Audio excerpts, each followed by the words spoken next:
I am your host of Across Generations, Tiffany D. Cross, and this is the only place where you will hear 3 different perspectives from 3 distinct generations of Black women, and I'm so thrilled to invite you to this conversation.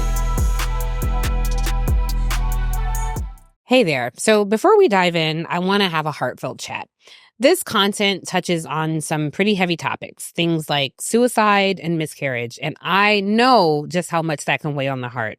So if you're feeling overwhelmed, please know you're not alone. There's light even in the darkest of moments. We've all been there, and I understand.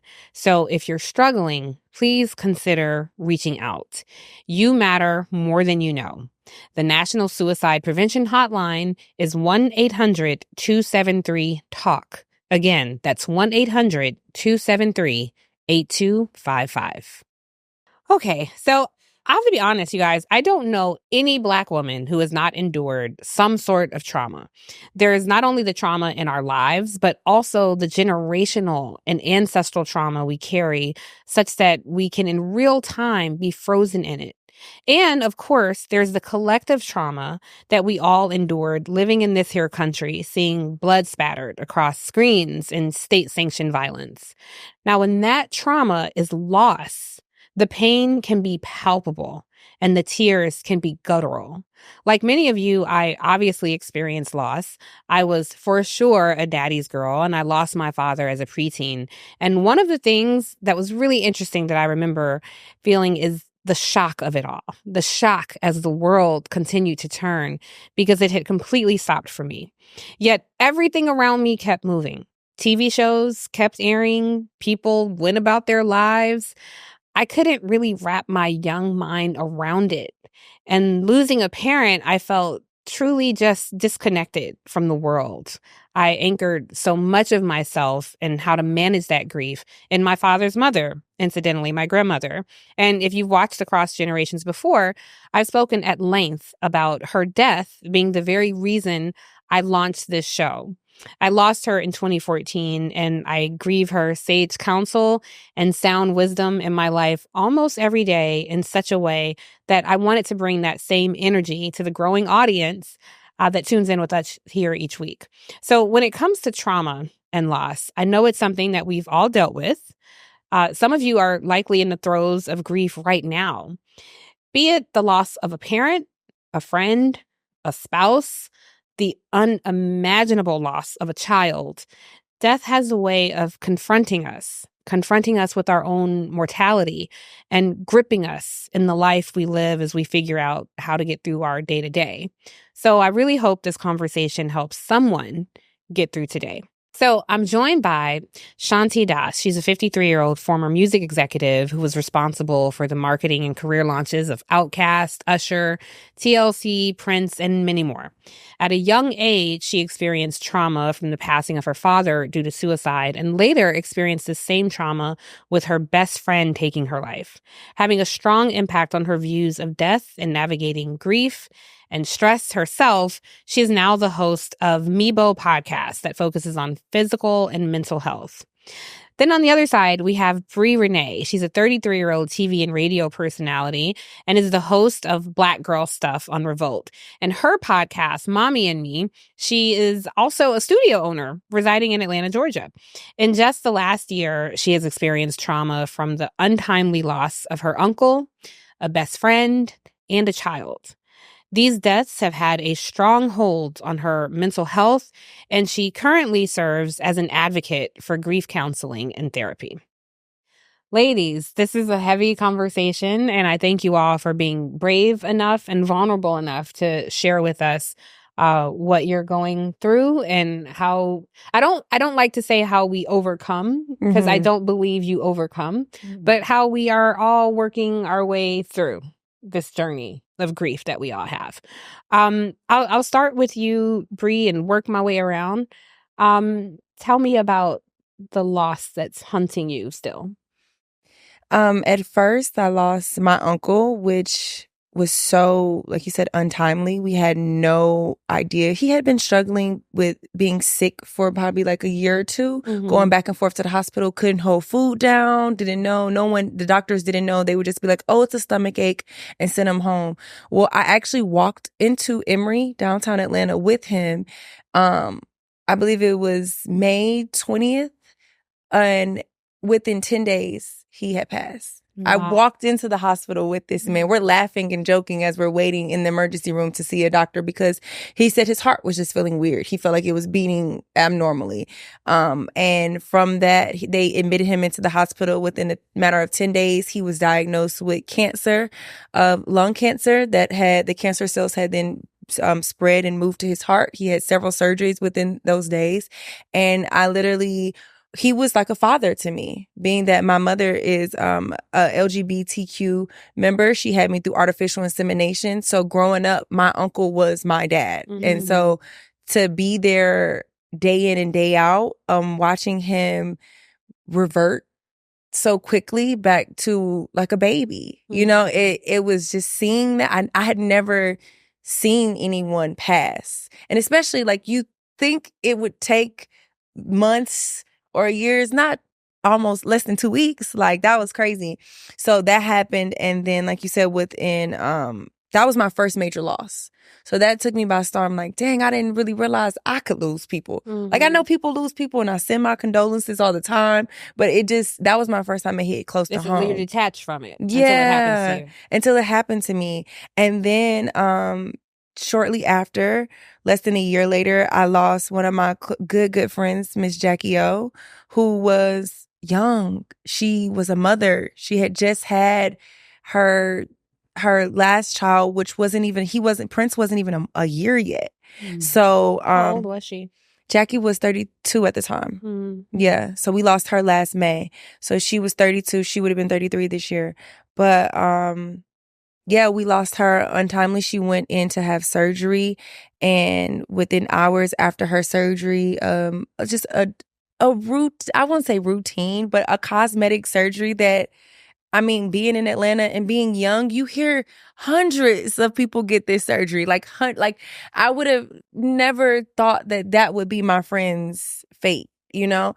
And with her having children, and her being my age and us being young, under 35, and she was a vegan and she was like light and she was fun. It was just like, you were healthy. Why would that? It made me question God so much because I didn't understand why. And I still struggle with it. And I haven't talked about it a lot, but I actually not acted on it, but contemplated suicide because I felt like, why would you take her when she had children and she had a family that was dependent on her? And here I am that don't have kids. So why wasn't it me? Like, I felt guilty for still being alive. So I think that's been the one that I've been like kind of struggling with the hardest, because at least with my uncle, I was like, okay, he was older. He lived a life. He smoked cigarettes. So what did we think? He was eventually going to get cancer. You know what I mean? But with Jackie, with someone who was young, a mom, vibrant, like I said, going through something that people do every day. People are having surgeries. And for it to be her fate, that really, really struck me. I would say the last year, the last 6 months of the year was really, really dark for me. Because I felt like I was trying to find joy again.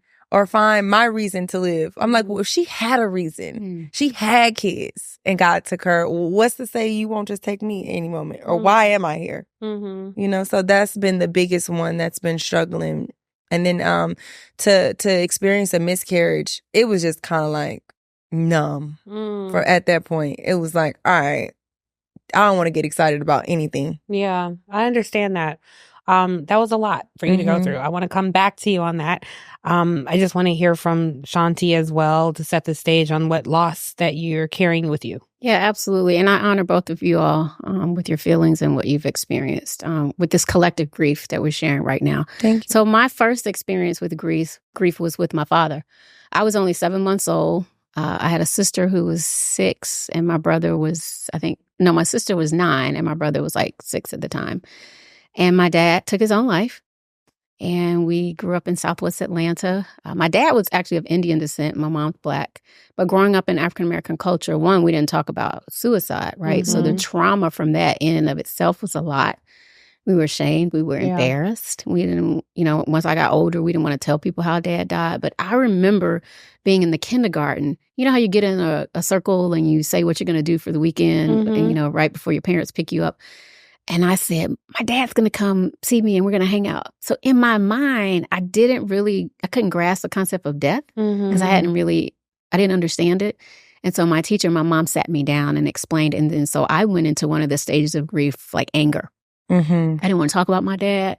I didn't want my mom to bring him up. She was like, but he loved you. You all had a special bond. And so fast forward, it took me time to be able to talk about it. And I was a happy kid for the most part. But once I got older, the next time I experienced grief was my uncles who helped to raise me. They passed away over probably a 10-year period.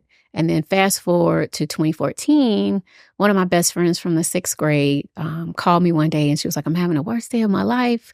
Have you left for your trip yet? And I was at the airport about to go on vacation. And I was like, no, but I'll talk to you. Let's see what's going on. So I knew she was dealing with some physical health issues. She had some neurological problems, but it was causing her to be stressed out. So I said, let's figure this out. I'm going to help you get new doctors. We'll find you a new doctor. I'll find you a therapist. I get on the plane, headed to Switzerland, and I land. And 3 hours later, I got a call that she had shot herself in the head. Wow. Wow.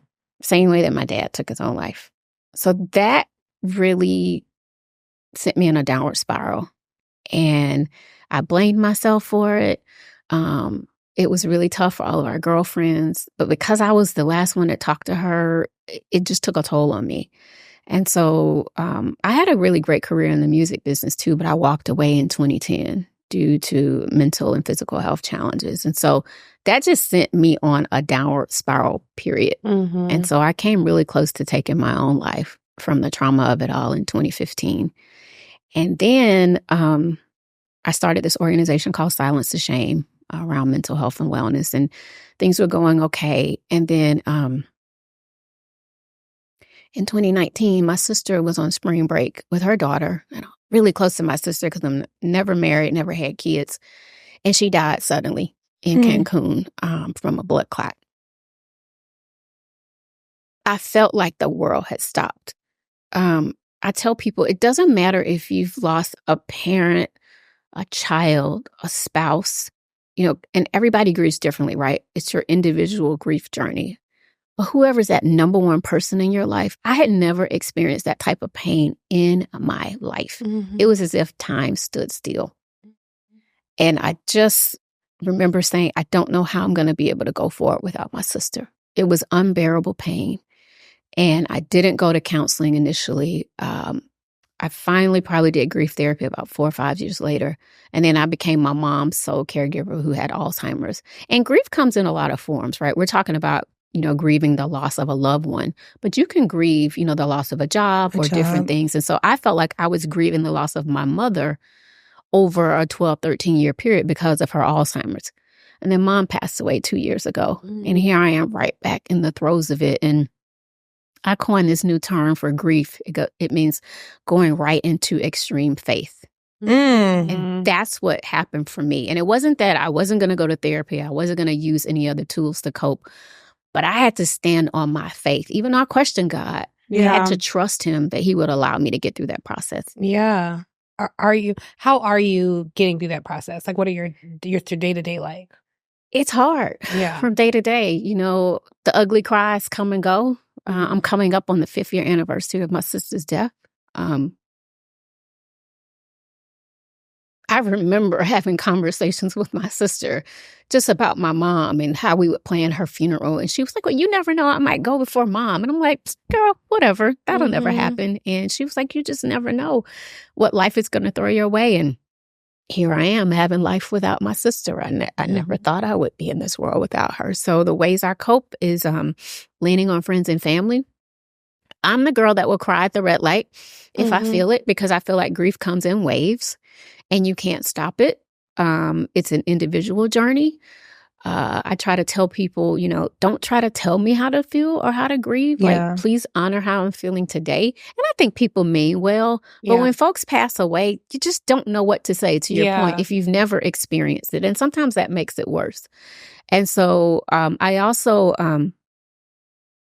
I write a lot, and it helps me feel better. I get out into nature. I feel like I see my mom and my sister through red cardinals, through rainbows in the sky. I look for them through the blowing wind. I look for them I look to them and for them from smiles of kind strangers. Just anything that can like warm my heart. Yeah.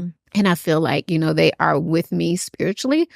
But it's a really difficult journey. And I tell people, you never get over losing someone. You just find pathways forward. Right. And I literally, just this past December, I wrote a book called Have Yourself a Merry Little Griefmas. And it's 20 tips on navigating grief through the holidays. So my way is pouring into other people that are grieving. I talk very openly about my grief journey on social media. And I think that was God's way of allowing me to be a vessel to help others as they're navigating their process. Because I'm not telling them what to do. I'm just sharing a little bit of how I get through it in hopes that it touches them in a way that they feel like they can live again. They can smile again. Yeah. Again, you have the weight of the world on your heart, but healing is possible. I like that you mentioned you wrote a book, because to me, that was the hardest time. Like those first holidays without them. And I'm like my uncle was the party person. Like he was the one that made sure we all felt good. And it just felt like somebody popped the balloon at the party. Like we just didn't have it. And so going through that, and even like the grief that I feel for my friends' children, their first Christmas. And when, me and we had a pretty good, or big friend group. So we tried to come around them during that time so they would feel loved and, know that their mother would have celebrated, because she was a big party and theme person. But it was really, really hard. Like the holidays seemed like the hardest time. Absolutely. My first holiday without my sister, I went to London for a week. I just got away. Yeah. Because I knew that if I was paying for that trip, that I would get out of the hotel and do something. But because I suffer from depression, the isolation can be debilitating at times. And so that's one thing I do encourage listeners, that if you suffer from anxiety or depression, or if it's a really tough loss for you, try to let others in. That notion of just another lonely Christmas, the song that Prince did, you got to cancel that notion. You have to try to lean in on friends and family when you can, and surround yourself with others, because the isolation can be really hard. Oh, see, I struggle with that. You struggle with being alone? No, I struggle with letting them in. To me, that's okay. That depression feels comforting, because I don't want to be let down by, like you said, a lot of times people don't know what to say. And it's not that I'm looking for you to say anything, but I just feel more comfort being alone when I'm in those moments. I feel like you won't get it, or like I have to put on like I'm okay because you're there, like, oh, I'm good, but I'm really not good. I feel like I'm the only person who will allow me to not be good. Yeah. That's right. Yeah. And I think that as women, as Black women, we show up in spaces and we're often looked at like you have to be, come to work and be happy and bubbly. And in the friend group, you have to be strong and you have to be likable. You have to be likable at all times. And I feel like when I'm alone, I can just take that off and feel how I really feel and not judge myself for what I feel. Absolutely. Because I love that. I just wish I can't do that. That's why I was saying grief is an individual journey. Yeah. So it's healing for you, to be alone. That's one of my tips too, is sometimes you don't have to do what everybody else is doing. You don't have to go to the parties. You don't have to be everywhere and show up to the holiday functions and family functions if that doesn't work for you. Yeah. It's interesting that we keep touching on holidays and Christmas, because I remember after I lost my father, the first Christmas felt like not Christmas. Like whatever magic of the holidays, it was gone. Yeah. It was like that was a big leap from childhood to the next iteration of life. It wasn't adulthood, but it was definitely the next iteration of whatever life was. I imagine there are people watching us or listening to us right now who are suffering through loss and trauma. And I imagine there's a good deal of people out there who are wondering, what do I say? What is the right thing to say? I think that's such an individual thing, like there's no right answer. But the one thing I would offer is I've never found this to be helpful. let me know if you need anything. No, because I don't know what I need. Right. Yeah. Like you are giving me an assignment. Yeah, now I have to communicate. Right. Yeah. It's like anticipate the need and just do it. Mhm. You know, just send the thing. For a lot of Black communities, considering the wealth gap in this country, money is often needed because we don't have our affairs in order sometimes. And, after the repast is over, everybody goes home and it's like, well, Big Mama bills got to get paid, or my sister, Them kids still got to go to school. Right. Yeah. So money is always a safe thing. Food, we feed each other. That's our love language. It's like, yes, 100%. let us feed you. When all that goes away, people still need to eat. Yeah. They still need groceries. Sometimes people need to get out the house and go somewhere, Yeah. So that's the only piece of advice I can offer. Let me know if you need anything. Sounds like something that makes you feel better, not the person you're saying it to. It's like, I'm so uncomfortable being confronted with your grief. Yeah. The first thing I want to do is say, well, let me know if you need anything. And then I can feel good about myself. Because you got that off your chest. Right. Yeah. You And then relieve I can yourself go of the back- responsibility Right. too. Right. So it never feels sincere to me when people, even though they may be sincere, it doesn't land in the way that they may want it to. Brii, how are you? You lost a friend, your uncle, and then you miscarried a child. What was the thing, or let me rephrase that, are you getting through your day to day? And if so, how? I feel like as of recently, I am. And if I can be honest, part of it is numbing myself out. Sometimes I feel like I disassociate from myself. How? Like by doing what? So I used to say, I just want to run away. I just want to run away. I would go on vacations by myself. And as long as I'm by the beach, I'll feel fine, right? Until I realized that I'm trying to disassociate from myself, because these past 2 weeks, I was in St. Thomas filming a movie, which Jackie would have been a part of. She was a part of part 1. We self-produced and starred in our own movie, myself, Jackie O, B. Simone, and Ernestine Morrison. And we filmed, obviously, the first one and released it while Jackie was still alive. But when we went to St. Thomas this past 2 weeks and we were there filming part 2, I was like, I felt the same feeling. I said, I just want to run away. Once I started to miss her, and I was like, but you are away. So what are you really trying to run from? Yeah. Like, you trying to I think I run away from the pain. I think I'm trying to run away from my feelings. I don't want to address them. So that's what I mean when I try to numb them out. Like, I was sad sitting on the beach. I literally was crying at the end of day 1. Like, wow, if Jackie was here, she would have loved this, or this. I'm glad that we're doing this and we're honoring her with this film. But it's sad because she deserved to be here too. And so that's when I realized, like, oh, by you saying you want to run away, you're really trying to run away from feeling it, from actually addressing how you feel. And so through therapy, I feel like I am giving myself a space to actually, and like being intentional, sitting down and talking about how you feel and not being judged. Because when I was going through the thick of it, I would have people come over, and when I would express how I felt, even when, the shame and the guilt I felt of after Jackie passed, and I was like, I told someone, I feel like it should have been me. They got angry at me. Like, why would you say that?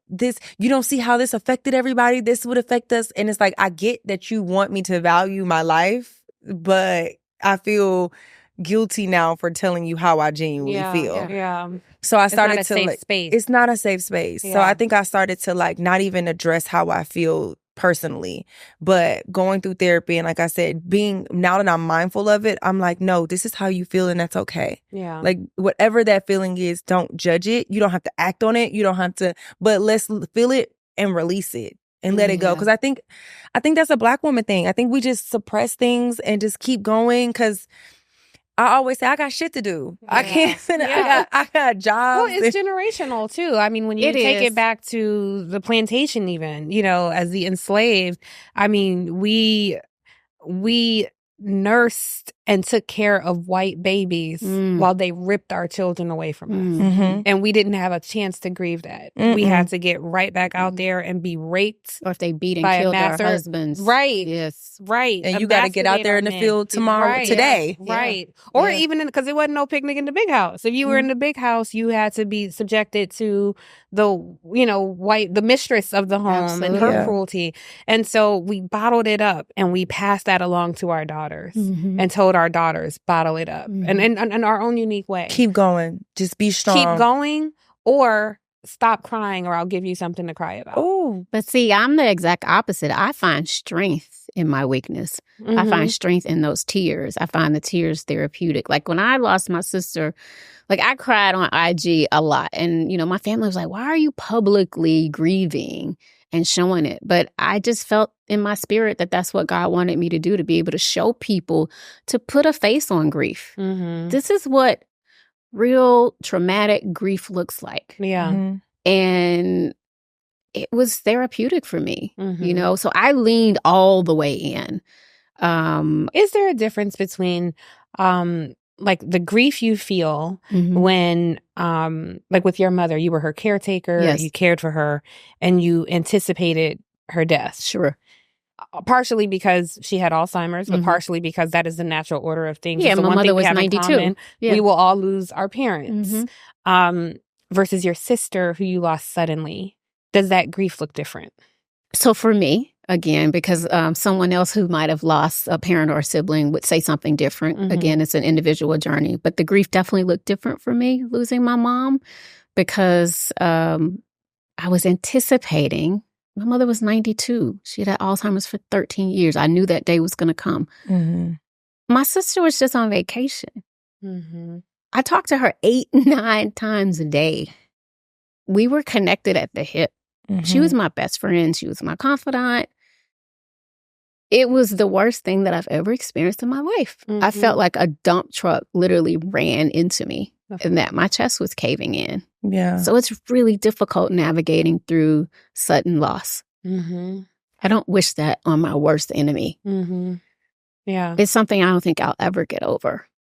But that's why I never use the word closure. Like there is no closure. It is a wound that stays open.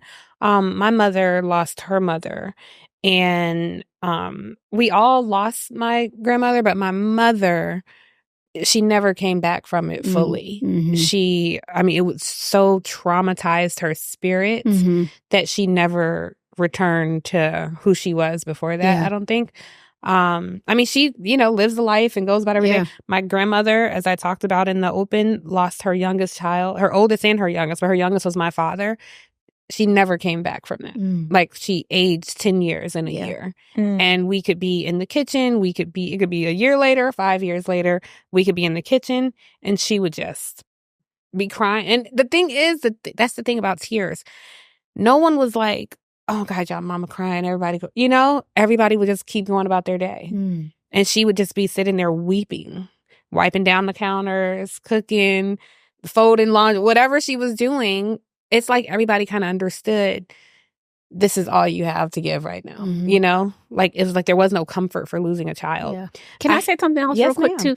So I'm coming up on 5 years of losing my sister, and I have been doing better. I'm working, I'm traveling.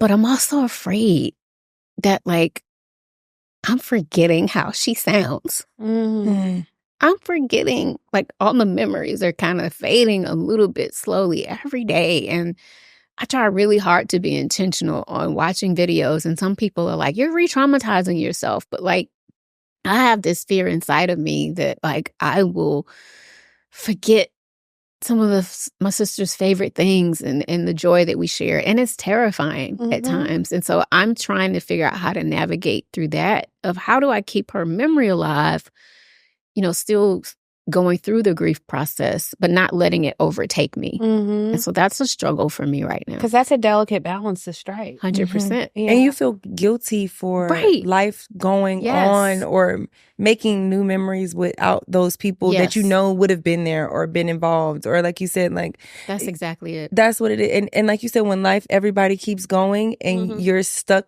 in the grief, that's where my anger came from too. Like, how is everybody, like, the world just gonna keep going? Like, we didn't just lose this, but you're the only one who feel that immense loss. Yeah. Well, I want to ask you, Brii, I asked this of someone, and I realized what an insensitive question it is to ask. So I prefaced this with that, and I braced both of us for it. A friend of mine suffered a miscarriage, and I asked her, this was a baby you never met. You didn't carry this child to full term. She was, it was very early on, and she miscarried. And I was asking her, like, are you really, like, how do you feel? Like, are you really sad about it? And her answer really struck me because she said, Tiffany, as a woman, once you feel life inside you, you do not want to part from it. So I wonder about the grief of a miscarriage, because it's not something that we talk about a lot. More people have been talking about it, thankfully, but it was my own ignorance that I did not connect it to, oh, you really grieve this loss. Mm-hmm. So if you will talk a little bit about what that was like. I think, and I don't have children yet, but what I've always heard mothers or women who are moms say is, like, the moment you become pregnant, your life changes. Yeah. And I think sometimes that's also the rift between moms and dads, because dads don't have that innate, it doesn't just kick in immediately. They become fathers when they see their kid. The baby. Yeah. And so I felt that. I felt like it was like literally the day I found out I was pregnant, my life was different. Like, I just knew, I felt an immense drive. I felt an immense, like, responsibility, pride. I felt purpose. I, like, my eating, and it's sad. And I look at it now, like, that's sad that you have to be pregnant to go that hard or to feel that way. Like, why can't I channel that now?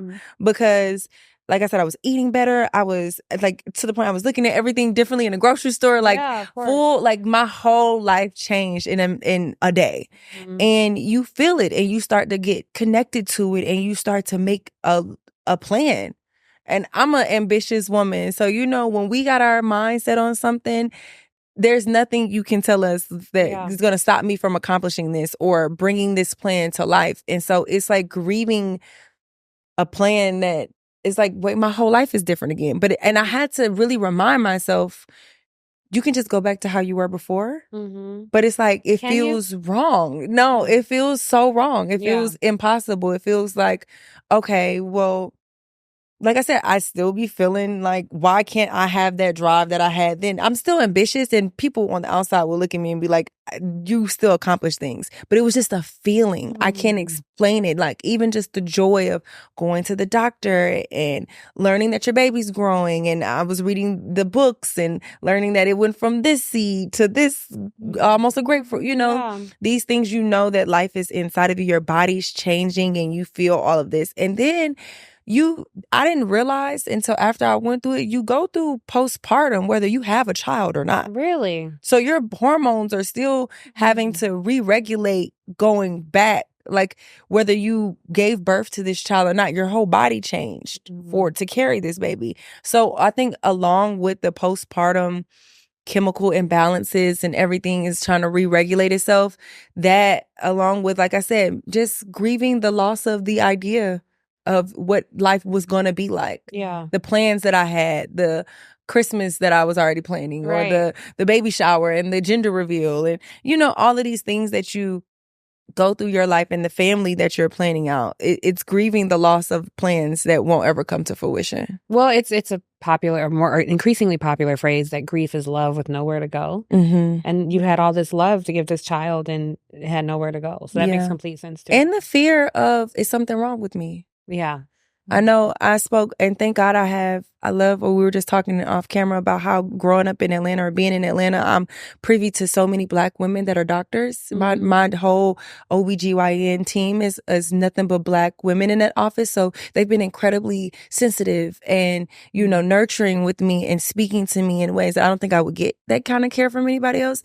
But just having to be reassured that there's nothing wrong with me, because they say that 1 in 3 women will have a miscarriage. and we just are in a generation now where, like you said, we're more open. Yeah. We share our stories more on social media, but it was kind of taboo. And in previous generations, they didn't even really realize sometimes that they were having miscarriage. They just would think, oh, I'm having a really heavier period. Yeah. I didn't have a period for 2 months, so now I'm having a heavier period. Yeah. Whole time they were miscarrying, they just didn't have access to healthcare to really know, or they didn't know they were pregnant the moment I knew I was pregnant 2 weeks after I was, Really? yeah, like I knew. You knew. I felt my body. I knew and I think I'm just really in tune with my body. So I knew I was pregnant. I knew things were different, and just to grieve that, and it's like having to reassure myself that I am okay, that when the time is right, it'll happen, that God has a plan, and it happens. It happens, and it doesn't make you weird, or it doesn't make anything wrong with you. You're and not broken. You're not broken. Woman. It's some part of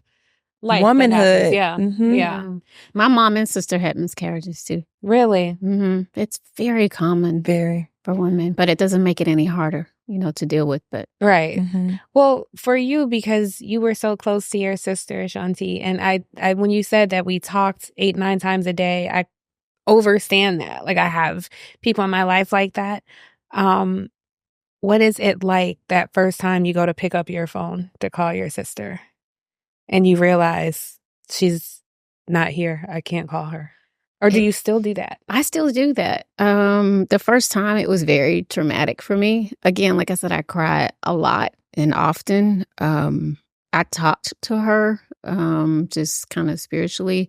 I didn't like going to the cemetery, though. That was triggering for me. And it was just too much to go back to because of the way that she passed away. Mm-hmm. I remember when she first died, she was over in Cancun with her husband and my niece, and they had to ship her back to the States. Ooh. And I was so nervous that I couldn't drive, so I decided to fly up to Charlotte. Well, I went up to Charlotte, and then I came back home, and I had to go back. And so I was on the tarmac and got a text that her body had also just arrived at the airport. So we were on the tarmac at the same time, and all I could think about was, why you and not me? Like, it was incredibly difficult for me. It still is. Like I said, I find myself thinking about her all the time and wanting to talk to her. But I just know that she would want me to be happy. Mm-hmm. And I'm trying to implement all the things that she taught me, because she had actually gone back to school to become a therapist. So how about 3 months before she passed away, she was on my Silence to Shame podcast, and we talked about grief and loss. Wow. We talked about losing our dad and how traumatic that was for her, and how her life was so different because my mom leaned on her when dad took his own life, and she had to help raise us. Mm-hmm. And I cried on that episode. And I told her that I wish I had been the older sister so that I could have taken some of the pressure off of her and helped her to deal with the trauma, because she felt like she needed to be strong for all of us. And she, we told each other that we loved each other and that we would always be there for each other. This is just a really terrible pain that never goes away. And sometimes I feel like I compartmentalize my grief. Mm-hmm. So I'm the CEO, I'm a podcast host, I'm a community leader, I volunteer, I mentor people, but it's always there. Yeah. Right? Mm-hmm. It's always there. You carry it everywhere you go. And so I just try to find, again, pathways forward. I am in therapy again. I stopped for a while, but I realized there are a lot of triggers, like National Sisters Day, and everybody's posting on social media with all of their siblings, or just so many things, thank you, that my sister and I did. Triggers are real. Yeah. And so I have to sometimes remove myself from certain situations, or, I'll go and spend time with my friends and their siblings, and I've had to walk out of the room. I'm happy for them. Yeah. I love that they have the love of a sibling, but it's really difficult. Mm-hmm. That was my only sister, and I have a brother, and I love him. But the love that my sister and I shared is something that's a bond that will always be there, and it never goes away. Yeah. Well, you talk about therapy, and it's like when you lost your father, that wasn't really I don't know how prevalent therapy was. My mother didn't go to therapy. Right. She turned in the 80s. That wasn't a thing. Yeah. No, she turned to her faith. And we saw my mom crying. We knew my mother was depressed. We knew that because she and my sister found my dad on the side of my sister's bed, and he had taken his own life. So you talk about trauma. Yes. And how old was your sister? My sister was like 8.5, 9 years old. Wow. And so she put herself into therapy. She went to Georgia State as well, like you did. But she put herself into counseling in freshman year of college. Oh, wow. Because she knew that she couldn't go forward unless she finally dealt with the trauma of my dad's death. And because my mom didn't push it and we didn't talk about it in the Black community back in the 70s and 80s, but she knew she needed something to be able to move forward. Listening to you all talk about grief, I have to say it terrifies me because, I lost my father. My grandmother was such an anchor in my life. And so now I have my mother here with me. And I think, I don't know that I can survive her death. I don't even know what life looks like as, just being kind of this person, an orphan, a middle-aged orphan. Like, what does that look like? How do you function? I mean that literally, I don't know if I will survive her death. I just have no idea. It's like tell you this thing that's waiting to happen that I know I'll have to face, and I have no idea how to deal with it.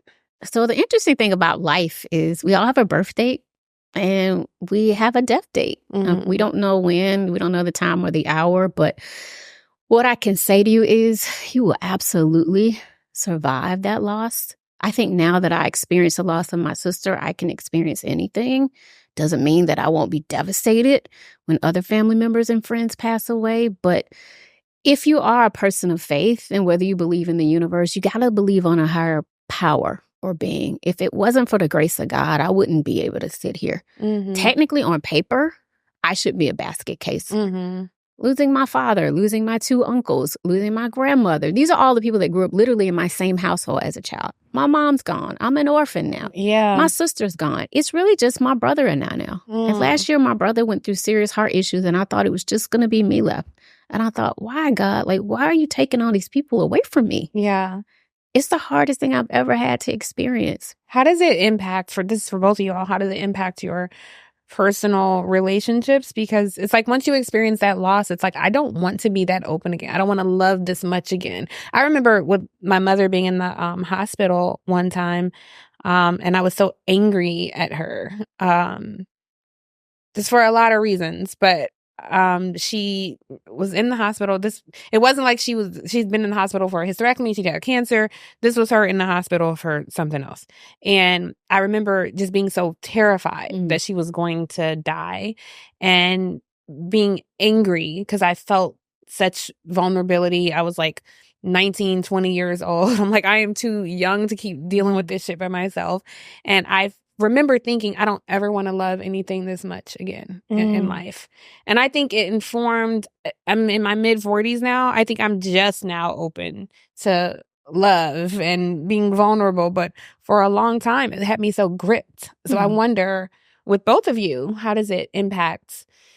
I would say it's done 2 different things. So for me, I feel like I was so bright and bubbly and optimistic. I had this, and I'm afraid that it's making me less optimistic in life. Like it's taking that, I don't want to be excited about anything. We'll figure out when it happened. Like it's cold. It's making me kind of hard a little bit. And I cry about that. I grieve that part of me because I'm like, I don't want to lose my light. That's who I am. But when it comes to love, I feel like it's done the opposite. Like I'm holding on so tight to people, even if it might not be, whether it's friendships or romantic, you might not be what's best for me. But I'm so afraid to lose anything else. I'll hold on for dear life because I don't want to go through that again. Yeah. Like anxious attachment. Yes. Like I'm afraid of losing, like a tiger. I have to grip tighter. I have to hold on to, I don't want anything else in my life to change drastically or immediately like these past 2 years have been. Yeah. So for me, and I don't think that's healthy. I don't know if that's the right way to deal with things. But right now in this stage, like I said, a year, almost 2 years out, that's where I'm at with it. Like, I'm so afraid to lose anybody or anything that I like ever, even jobs. Like going through recent career changes, it's like, it's scary. It's terrifying. It's just like, I don't want to lose nothing. Nothing else needs to change in my life. Can I get my feet settled into something? Yeah. That is something, because you have so much life ahead. In the, I guess the late summer, autumn of my years. You're in the autumn of your years. Yes. And so at this point in your life, I wonder what impact it has on relationships for you, new relationships. Yeah. Are you building new relationships at this point? Are you holding the relationships you have tighter? So it's funny you asked that. So when my dad died over the years, I had a really love-hate relationship with guys and wanting to date, and the fear of them leaving me the way my dad left me, because I felt like he made a choice and he chose to leave and take his own life, even though I believe now in my heart that he wasn't in his right frame of mind and he didn't know what he was doing. But I've always had a complicated life in terms of relationships. I've never truly been in love. I've never been married. I don't have kids. And here we are 50 plus years later that I'm just finding the light in my heart and thinking, you know what? Maybe I do need somebody else to love. And I'm going to get emotional right here because, the holidays, like I said, are really hard without my sister. I did everything with her. I spent all my time with her. So now my brother's married with 3 kids. And I also call my sister's husband. He is my brother. He helped to raise me. They were together since I was 6. They were childhood sweethearts. He's now remarried. My nieces and nephews they're all growing up. So they have their family. They're my family, but they're not my nuclear family. Yes, And for the first time this year, I said, girl, you are alone. You need family. And I could hear, it was almost like I could hear my sister saying, it's okay. You have permission. You can't be afraid. You cannot let this chokehold of grief slowly kill you off. Because I felt like I was dying on the inside after losing my sister and my mother. And I'm this woman of service and I'm trying to give back to everybody. But like, where is the joy and where is the light in my life? I can't just keep rehashing this grief over and over and over again. I've got to find joy. And so I feel like for the first time, I'm smiling again. I'm outside, as they say. How did you find joy? Where did it come from? It was going through the process, going through the motions of grief. I had the ugly days of not wanting to get out of the bed, not wanting to open up the blinds, but, learning about grief, going to grief counseling, going to a regular counselor, pouring back into others. Days that I felt like my lowest. If I had a friend that lost someone, I'm going to send them a heart emoji. I don't always say, what do you want? I'll just send them, I love you, or send them, a smiley face or something. And that was letting them know that I was there. And then that allowed me to open up the door of conversation if they wanted it. So being able to pour back into other people, that was your lifeline. Helped me. It was my lifeline. And of course, the work that I do with Silence the Shame and silencing the shame around mental health and wellness, which, grief leads to mental health challenges, to anxiety, to depression, PTSD, and so many other things. And so, and just the grace of God, it was his grace, mercy, and favor that it puts me back on track, and I put my faith in him because I don't want to keep living in fear of losing somebody. I'm still, Auntie's 53. Yes. But I still feel like there could be love in my life. There's absolutely.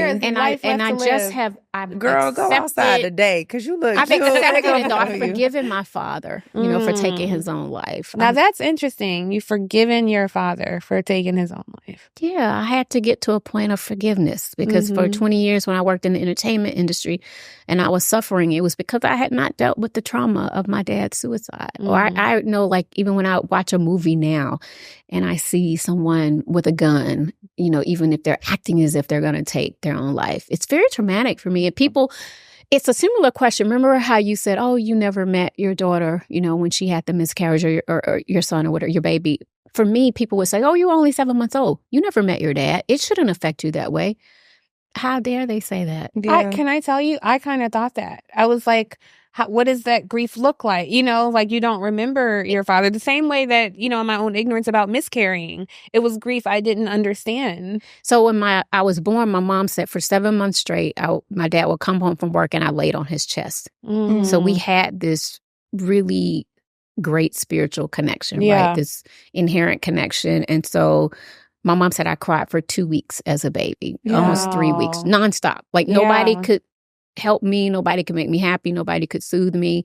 And then just growing up knowing that, you know, that trauma of knowing what had happened and knowing that he left me, like that's grief in and of itself. Because then as a traumatic child, experience. Were you questioning I your thought, worth? well, was it because of, because so it's funny you say that. My mom had me like late 40s, I want to say. Wow.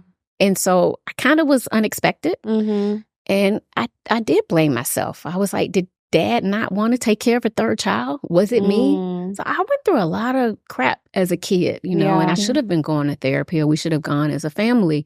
So I blame myself for a lot of that. Yeah. And I had to finally get to the point where I forgave myself and Dad for that suicide. It's nobody's fault. Right. And I completely understand how you must have grieved or how it still affected you, because Jackie's youngest was like 6-7 months at the time. And we as friends saw him change and grieve. Like you said, she was still nursing Wow. him. And so for that to, like, he was irritable during that. Like he wasn't this happy, joyous baby as much as he was while she was there. So I kind of understand that, like, he was in the same space. And now as you talk, I'm like, how can we show up at her village for the babies now as they grow? Because I don't want him to ever blame himself or question his own worth or things of that nature, even though she didn't take her life.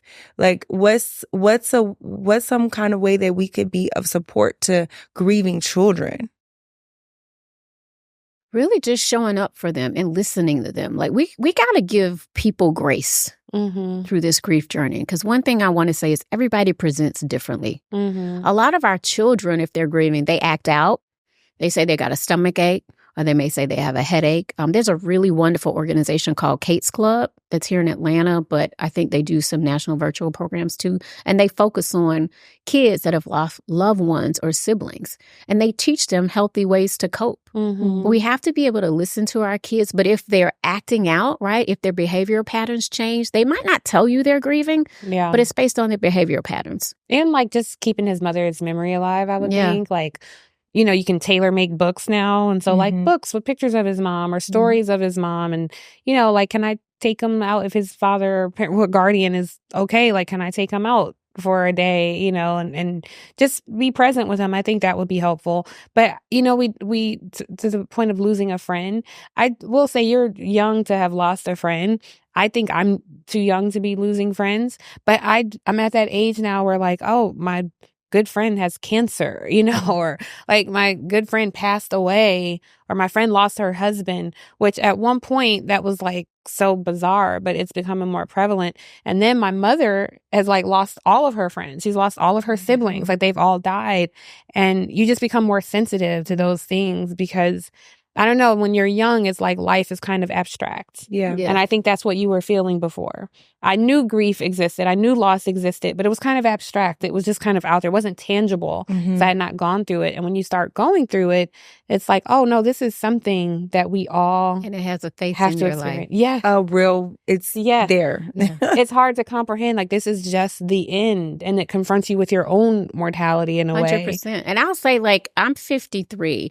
I remember my mom losing her friends more at like in her 70s. And 80s. But now, to your point, I've lost so many friends over the years, you know, to different illnesses and to cancer. And I'm like, what is going on right now? Yeah. Every time I turn on my feed, it's like praying hands and rest in peace. And people I don't even know, but it's like I'm seeing so much. Yeah. So many people. And I'm glad you mentioned social media, because that was like one of the hardest part of grieving her, because we are all social media influencers. And she was like an actress and a bubbling personality in television.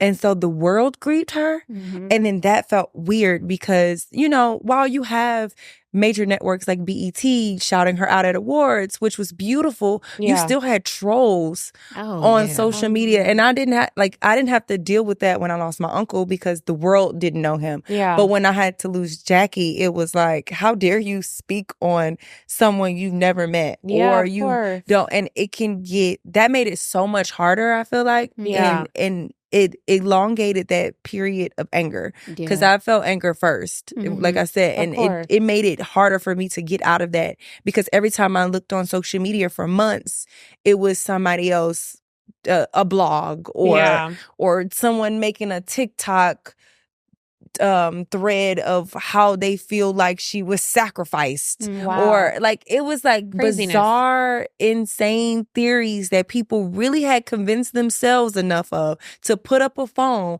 and record themselves saying this to share with the world. And it's like, you don't know these people, and how dare you put this on the internet for her children to one day see. Yeah, right. You know what I mean? Traumatized. You brought up social media, so we're gonna take a really quick break. This has been heavy conversation. We're going to take a quick break, but on the other side of this, I do kind of want to tap into social media and how it impacts our grieving. Yeah. We talked a little bit about the collective trauma that we experience as Black people, as Black women, and so I think the last couple decades, I remember I was in high school, junior high, when Rodney King happened and witnessing this Black man just being pummeled by these white police officers. It was the most violent, horrific thing I had seen. And who knew that decades later, this would be a normal occurrence. It would be something that we would see regularly. And so even for people who have not lost someone personally, we all went through collective trauma. 100%. Watching or seeing the images of Trayvon Martin, of Sandra Bland, of Mike Brown, and of course, George Floyd and all the other, Rashard Brooks, like Breonna Taylor, all the other nameless people who never became a hashtag because there was no body cam footage. But we just knew these things happened. It was our birthright to go through this. I just, social media has a different impact on how we grieve, how we process grief. And that was something for me, weeping over strangers. And because I remember hearing my grandmother's guttural cry. I remember my mother like just laid out on the floor, like just overcome by grief.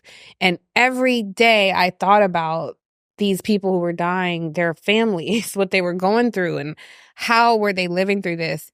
And in that, we were traumatized by it. How did that impact you guys? How did you navigate seeing these things? And how do you carry it with you today? My first trauma that I witnessed on social media was Trayvon Martin. I was probably a freshman, sophomore in college.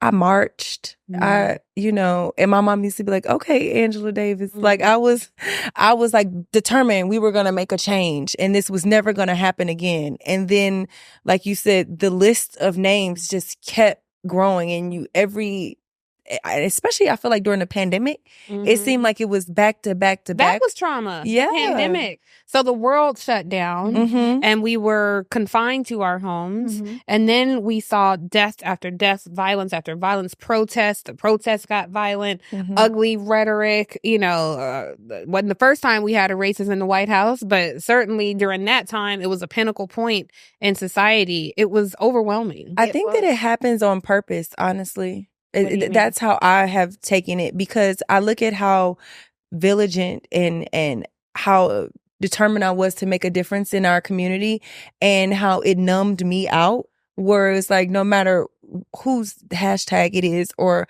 whether it's Palestine or there's nothing I can do about it. Yeah. That's what it kind of made me feel. And I think that our generation has, because it's so common, it's like, oh, you just scroll and there might be a little sensory thing on there, like, oh, this is sensitive content, but you might see someone get shot. Like, there's nothing I can do. It made me feel helpless. Like, there's nothing I can do about it. So why care? Why get so invested? And I didn't used to be like that. Yeah. It took my fight, I feel like. That's interesting. I felt less kind. I felt less willing. You know, it's hard to know who is an enemy and who is an ally. Yeah. And that was a period of time where I just decided I don't have the energy or effort to figure out who's an enemy or who's an ally. So let me just rock with the people who I know. Who rock with me. Right. Like, I don't know. This is our first time meeting. I don't know either of you ladies before today, but I knew you before today. And when you walked in the room, I knew you. We know each other. And it's an easier, more relaxed state of being.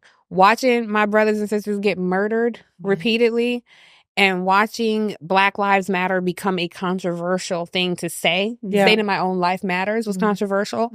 And watching the way people align themselves, witnessing other people's silence who were not being traumatized, it just made me really shrink into, not shrink, I don't want to say that. It made me retreat into safer spaces. So it made me numb, of course, seeing it over and over again. And I think so many in our society, and especially in the Black community, you know, it's like rehashing these images, right? It's like re-traumatizing your brain over and over and over again. And that's what it happened. That's what had happened in the social media cycle.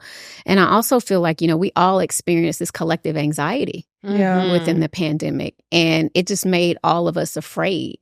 And I've heard of this notion of vicarious trauma. It's like where you experience trauma, but you weren't necessarily there, right? It's like vicariously living through somebody else's trauma. And so I think we internalize that stuff. And I'm an empath. I'm a Pisces. I'm sensitive by nature. And so I felt like I was taking on everybody else's trauma and pain through that. And being a mental health advocate in the work that I did, you know, we hosted a lot of virtual community conversations within the Black community, allowing people to talk about it. Because we really, truly had to process what we were talking about. A lot of major corporations, you know, brought me in to do talks for their staff, especially when, you know, we saw what happened with George Floyd. And I mean, it was just such I think a day of shock and a week of shock for everybody. And it was like the day that everything stood still for us. And we were in our homes. We were isolated. We couldn't go outside. We were within a pandemic. It was like we were within a pandemic in our own minds. From the trauma of what we were seeing, right? So it was like a double pandemic, right? And so, you know, we had to lean heavily on our community, on our faith. And then I had to start establishing boundaries. Like, I could not look at social media constantly every single day. I had to stop looking at the local news so much because I had to protect my own mental health. Because it was easy to go down that rabbit hole every single day. That's how I feel and now. And you felt with depleted as a Black American. You felt defeated, depleted, you know, and you felt helpless. Yes, 100%. So another thing about death, I think people have become so insensitive to it that they post it. You know, it's like if there's a dead body there, it's no moment of empathy. It's like just a picture of it and it's posted out there. And it's become sensationalized. And to be honest, it always has. I've worked in news for a long time. And the old newsroom adage is, if it bleeds, it leads. Like, people want to see that. And so now that, you know, individuals, social media is democratized, who has a voice out there, and it feels like we are disconnected from our humanity sometimes, where it's like, did you not think that this is somebody's mother or child, brother, uncle? Yes. Yeah. So I wonder how we can get compassionate again for each other. Like, do not put, if it's a car accident, like, don't put that on social media. One way that I would challenge our audience is to not look at it. Don't look at it. Don't like it. Don't share it. It's clickbait. Don't put it in the group chat. Don't do it. Don't look at it. But what do you think that does to us? And we're all different ages and different stages in life. And I think you grew up having social media. Well, I was grown when Instagram and Twitter came out. But you grew up with Facebook. I mean, this stuff has been around since the late 90s. You're right. We watched there was no internet for me, you know? So it was a different experience, a different life experience. Yeah, I think that it changed something that for me, and I've watched it grow into something completely different. Like, it was initially meant to connect us. And now I feel like we're more disconnected than we've ever been. And I think about that all the time. Like, how could we misuse this technology so bad? Like, it was created for so much good, and then we just, some kind of way, it's off. Like, even when I look at the things with the war now with Palestine and Gaza, and I'm like, I don't even feel like I have the energy to have a dog in the fight. Like, I don't have it in me. Cause like you said, well, one, I feel scorned because I feel like when there were George Floyd's and when there were Breonna Taylor's, were these other countries coming to our defense? Were they raising money and they were blasting it on their news for us? They were. And see, that's what maybe social media is doing to me, making me feel like the world is only what is in my proximity. Mm-hmm. Because I didn't even realize. I felt like, well, nobody. I mean, BLM was a global movement, and Palestine was definitely very supportive of it. So yeah, but I think to the bigger point about the images that we see coming out of Gaza, it's just I can see how you can fit. Yes. Yeah. I mean, over 13,000 children killed, and that you can become, and when you're going through your own trauma, your own loss, dealing with what's happening here in our country, and then being confronted with not just Gaza, but Haiti, not just Haiti, but the Congo, Absolutely. Our brothers and sisters on the continent, what's happening there. On. It is a painful process that can sometimes disconnect us. So, I think it's a hard thing. It is extremely hard. And I just feel like, we already deal with so much, and especially our Black youth, right? Mm-hmm. We don't have healthy ways to cope. We don't understand conflict resolution anymore. So we see these bodies and these images, and again, we become desensitized to it. And we think, okay, taking someone's life isn't that big of a deal because we see death all around us every single day. So we have to lead by example, right? It's like modeling behavior. Yeah. We as aunties and parents and grandparents, we have to show a better way for our children. Yeah. If we see something, let's call it out, right? We got to really get back to community. We got to build community. We have to build empathy. We have to give people grace, whether they're going through trauma, whether they've experienced a death, a loss of a loved one. We got to listen to one another. Right. And instead of just saying, how you doing, ask people how they feeling. Yes. Yeah. Right. That starts a very different dialogue and a different process. That's true. I think together, we have to have this communal healing. We have to be able to talk to one another. We need to bring the Black family back to what it used to be. Yeah. So that we have the village raising us, the aunties, the uncles. Like, it should be collective healing. We should not have to grieve alone. And we should not have to become desensitized to all of these bodies dying around us. Yeah. Let's talk about it. Let's speak up. Let's speak out. And let's, again, give each other grace. Well, I want to commend both of y'all because I don't feel like I'm in spaces where there are older generations that are open to speaking about healing or therapy or like my grandmother is a traditional Black grandma and it's like, girl, you just keep on going. What you talking about? We not talking about that. Yeah. We not even going to address it. But I feel an immense responsibility to heal myself because I know by me healing, I am healing not only future, but the past generations. But to see women like yourselves that are like, let's step up, let's have these conversations, let's heal each other, or let's dish it out. Yeah. We might not have all the answers, but at least we feel better because we're not holding it in. Yeah. We are breaking generational curses. Yes. We are breaking generational trauma, and we're helping to erase stigma. We're silencing the shame around all that plagues our community. Yeah. Yes. And it's not us, it's we. Because That's people right. hear you and they're going to connect with you and identify with you. So I am grateful to you for sharing your story, and you, and both of you guys for being so vulnerable. I think you gave really good assignments to our listeners, our audience.